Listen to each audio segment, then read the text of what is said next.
नमस्कार दोस्तों, मैं देवेंद्र कुमार स्वागत करता हूं आपका चिराग एग्रो फार्म के यूट्यूब चैनल पे। आज हम आपको अपने शाम की जो खाने की रूटीन है, जो शाम का दाना है, वो किस तरीके से तैयार किया जाता है और क्या-क्या चीज़ें उसमें डाली जाती हैं और क्या-क्या बेनिफिट हैं उसके, वो सारी चीज़ें हम आपको इस वीडियो में दिखाएंगे।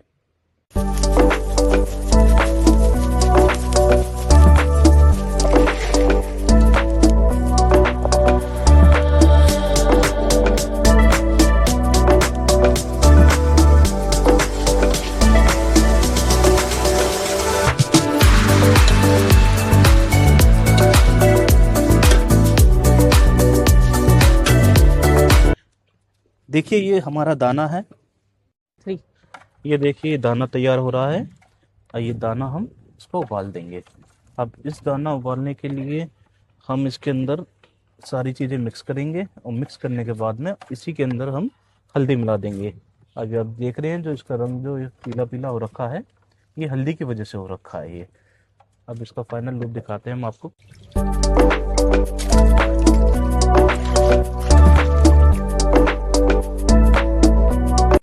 अब ये देखिए, ये उबालने के बाद में ये दाने का इस तरीके से ये फूल जाएगा दाना, और इसके अंदर हम एडिशनल में मिक्स करेंगे। ये हमने चने का टुकड़ा ले लिया है और ये चने का टुकड़ा इस तरीके से बारीक है और इसको हम पानी के अंदर पहले भिगो देंगे।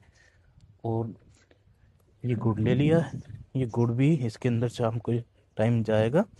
अब ये सारे को हम दाने को मिक्स करेंगे, इसके अंदर हम थोड़ा सा चोकर डालेंगे और मिक्स करके इनको शाम को देंगे रात में।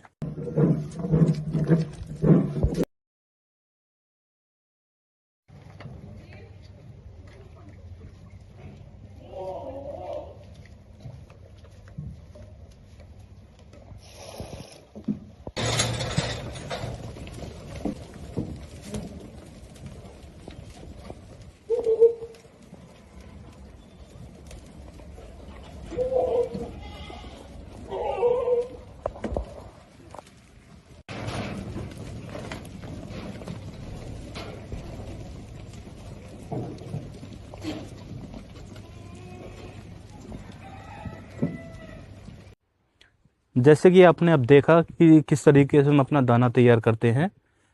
ये दाना तैयार करने का एक कारण भी है, क्योंकि ये सर्दियों का टाइम है और सर्दियों के टाइम के अंदर बकरियां जो हैं पानी कम कंज्यूम करती हैं। तो हमारा मेन मकसद होता है, लोग बाग गुड़ डाल के पिलाते हैं या और भी चीज़ें डाल के पिलाते हैं। तो हमने इन सब चीज़ों को अलग अलग करने से अच्छा समझा कि हम दाने को ही भिगो देंगे और उसको उबालेंगे, उसमें इतना पानी डालेंगे जिससे कि वो आराम से कंज्यूम कर सकें।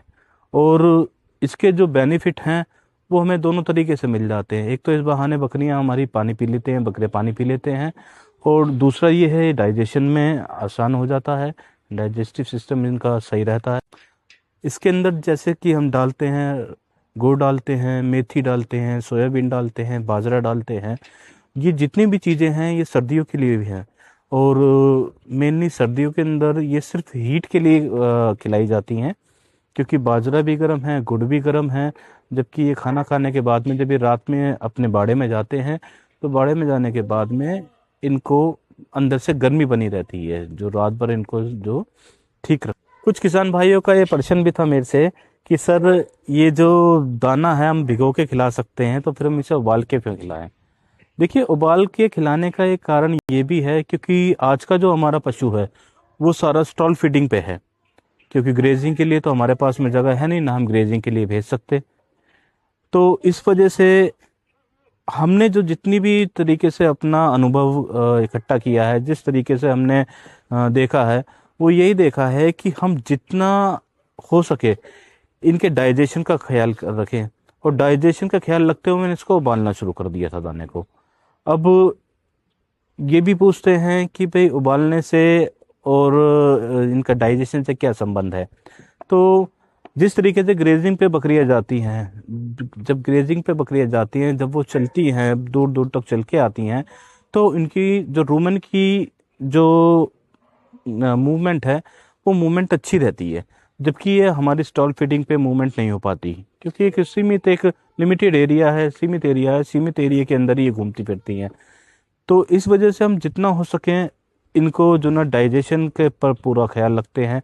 और दूसरी एक चीज़ है, इस सब चीज़ों को देने से हमारा जो पशु है वो बार बार ना तो उनको गैस की शिकायत रहती, और ना ही आप देखेंगे कि जिस तरीके से लोग बाग जो पाचक चूर्ण डाल रहे हैं, कोई बत्ती सा डाल रहा है, कोई कुछ डाल रहा है, यानी अलग अलग तरीके के चूर्ण आ रहे हैं, वो चूर्ण हमें डालने की ज़रूरत नहीं पड़ती, क्योंकि ये इसी तरीके इनफ है। बाकी बचा कुचा ये जितनी जुगाली करती हैं उतना ही दाना इनका पचेगा, और जितना दाना पचेगा उतना ही इनको पोषक मिलेगा।